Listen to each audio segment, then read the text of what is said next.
ध्यान से सुनिएगा, क्योंकि आज मैं आपको वो बताऊंगी जो शायद आपको पता नहीं होगा। दंगाइयों पर मुलायम सपा आखिर क्यों है इतना नरम तेवर 1978 के टाइम पर क्यों बरते गए थे, इसको लेकर एक खत बहुत तेजी के साथ वायरल हो रहा है। जी हां, मैं बात कर रही हूं योगी के राज्य उत्तर प्रदेश की।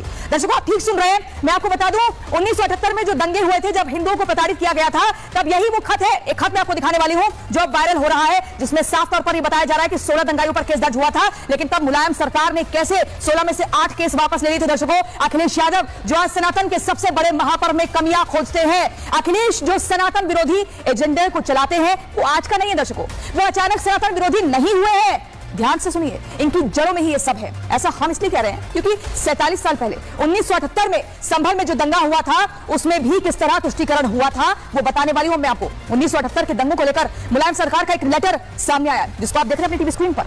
लेटर जो है दंगा के आरोपियों का केस वापसी को लेकर है। दर्शकों, मैं आपको नाम भी बताऊंगी। लेटर आपको मैं बता दूं साल 1993 का है। दर्शकों, सुनिए ध्यान से। जब उत्तर प्रदेश में समाजवादी पार्टी की सरकार बनी थी और मुख्यमंत्री थे मुलायम सिंह यादव, लेटर में साफ साफ लिखा हुआ है, इसको हम दिखा रहे हैं आपको, देखिए हाईलाइट किया गया है।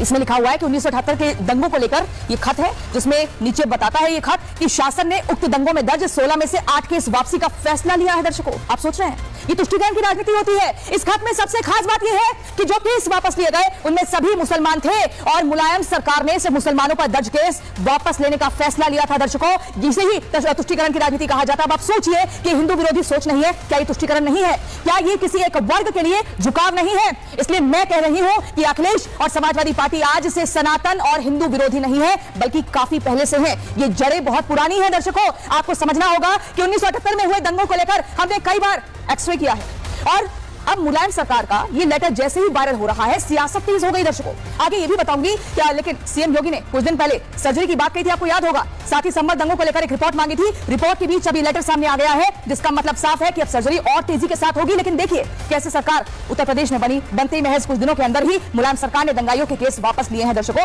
उस लेटर में साफ साफ नाम लिखा है। आप देखिए, मुलायम राज में दंगाई सेफ रहे हैं, पूरी तरीके से उन्हें संरक्षण मिला है। दर्शकों, 4 दिसंबर 1993 को मुलायम सिंह की सरकार बनी थी। तारीख को जरा ध्यान से सुनिए।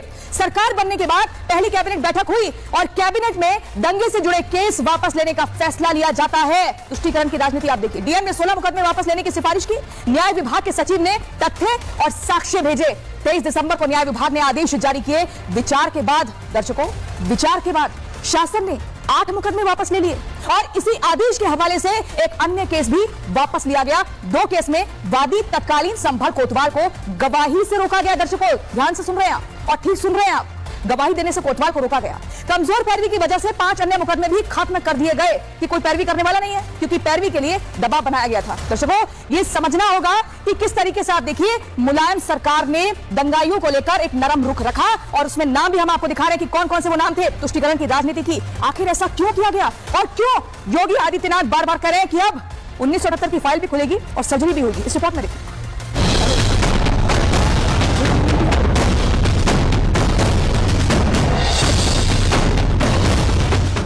1978 में संभल में हुए दंगों के दंगाइयों को किस तरह तत्कालीन मुलायम सरकार ने बचाया, इसका जीता जागता उदाहरण ये लेटर है जो तत्कालीन न्याय विभाग ने आदेश जारी किए, वो भी मुलायम सरकार के आदेश पर। संभल हिंसा के दौरान किस तरह हिंदुओं पर अत्याचार किया, किस तरह हिंदुओं की हत्या हुई, इसका आंकड़ा खुद सीएम योगी आदित्यनाथ विधानसभा के साथ ही कई मंचों से बता चुके हैं। जब से खत सामने आया है, हिंसा झेल चुके हिंदू पीड़ितों में आक्रोश है।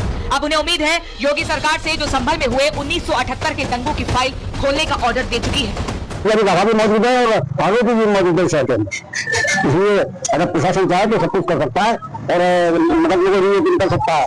मैं शासन और प्रशासन से मांग करूंगा कि जो लोग दोषी थे उनको कड़े से कड़ा दंड दिया जाए। इधर इन पीड़ितों को योगी सरकार से न्याय मिलने की उम्मीद है, तो वहीं उन्होंने तत्कालीन मुलायम सरकार के तुष्टीकरण की पोल भी खोल दी। लोगों ने बताया कि किस तरह सरकार में हिंदुओं के साथ गलत व्यवहार किया जाता था। उन्होंने गलत किया था, ऐसा नहीं करना चाहिए था, पुलिस नहीं दर्ज करना चाहिए था, पुलिस की पूरी जानकारी लेनी चाहिए थी। मुलायम सिंह यादव हमेशा से ही तुष्टीकरण की राजनीति करते रहे हैं। उस समय शासन और प्रशासन उनके वश में था। उन्होंने संभल के हिंदुओं को हमेशा दबा करके रखा। यहाँ के MP MLA हमेशा से संभल के हिंदुओं के साथ तुष्टीकरण का व्यवहार करते रहे हैं। संभल का इतिहास दंगों वाला ही रहा है। जब भी दंगे हुए हैं सबसे ज्यादा नुकसान हिंदुओं का ही हुआ है, क्योंकि दावा किया जाता है कि संभल के सांसद शफीकुर रहमान थे, जिनकी वजह से दंगा पीड़ित हिंदुओं को मुआवजा भी दूसरे पक्ष की तुलना में कम मिला था। कई बार शिकायत करने के बाद भी कोई एक्शन नहीं हुआ, जो बताता है कि ये तुष्टीकरण की राजनीति शुरू से ही होती आई है। Bureau report, Republic Bharat. तो चलिए दर्शकों, अब आपको अगली खबर अमेरिका से बताते हैं, क्योंकि आज से ट्रंप राज की शुरुआत होने जा रही है। ठीक सुना आपने, डोनाल्ड ट्रंप 47वें राष्ट्रपति की शपथ लेने जा रहे हैं, जिसका इंतजार खुद डोनाल्ड ट्रंप ने भी लंबे वक्त से किया है। और ये पहली बार नहीं है दर्शकों, ये दूसरी बार है जब डोनाल्ड ट्रंप एक बड़ी जिम्मेदारी को संभालने के लिए जा रहे हैं। दर्शकों, मैं आपको बता दूं, मोदी के दोस्त डोनाल्ड ट्रंप अमेरिका के 47वें राष्ट्रपति बनने जा रहे हैं। ट्रंप की राष्ट्रपति के तौर पर यह दूसरी दमदार पारी हो सकती है। जी हां, क्योंकि पहली वाली दमदार थी, ये सबने माना। भारतीय समय अनुसार आज रात 10:30 बजे ट्रंप शपथ लेंगे। ट्रंप के शपथ पर दुनिया भर की निगाहें टिकी हुई हैं, लेकिन ट्रंप ने शपथ से पहले ही अपने दोस्त नरेंद्र मोदी की राह को पकड़ लिया है दर्शकों, क्योंकि ट्रंप ने मोदी के राष्ट्र सर्वोपरि वाली थीम से प्रभावित होकर अमेरिका